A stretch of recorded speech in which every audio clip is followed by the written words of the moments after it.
आपण जर विचार केला तर राज्यात जलजीवन मिशन अंतर्गत 51,560 योजना राबविण्यात येत असून त्यापैकी 26,499 योजना पूर्ण झाल्या आहेत. उर्वरितच्या योजना आहेत त्यामध्ये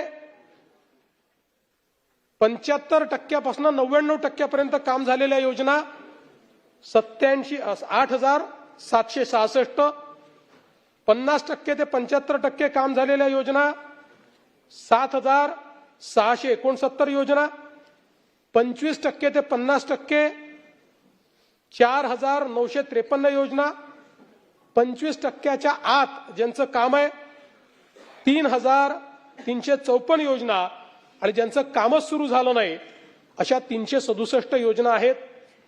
या सगळ्या योजनांची नव्याने त्या संदर्भात आखणी करणं, जिथे सोर्स प्रॉब्लेमॅटिक आहे तिथे नवीन सोर्स बघणं, फेर प्रशासकीय मान्यता देणं, अशा पद्धतीचं एक काम करण्यात आलं आहे. आणि सातत्याने एक गोष्ट आपल्या सभागृहासमोर येते आणि ती खरी देखील आहे की जवळपास 15,000 कोटी रुपयाची देणी ही जलजीवन मिशनची या ठिकाणी बाकी आहेत. मला आता सांगताना आनंद वाटतो की या वर्षामध्ये यापैकी 12,800 कोटी रुपये हे केंद्र सरकार आणि राज्य सरकार तरतूद झाली आहे ते आपल्याला मिळणार आहे.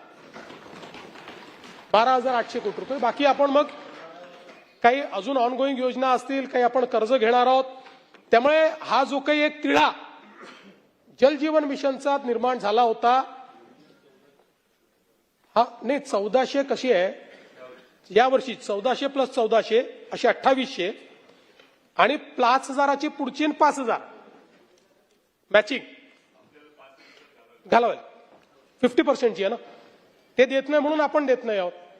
त्यामुळे असं 12,800 कोटी रुपये हे या वर्षात आपल्याजवळ उपलब्ध असणार आहे. त्यामुळे बऱ्यापैकी जलजीवन मिशनच्या ज्या अडचणी आहेत त्या अडचणी आपण दूर करणार आहोत.